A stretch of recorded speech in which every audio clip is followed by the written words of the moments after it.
Current assets.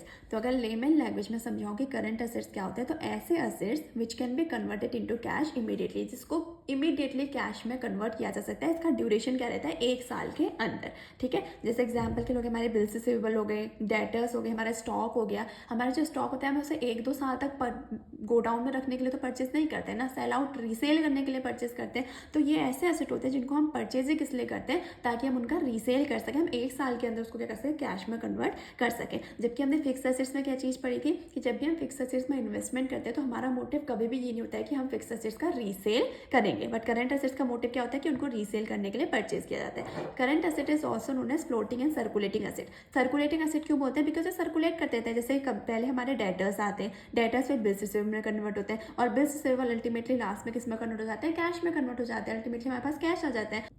तो इसीलिए current assets को सर्कुलेटिंग एसेट्स भी बोलते हैं, because it keeps on changing from one form to another form.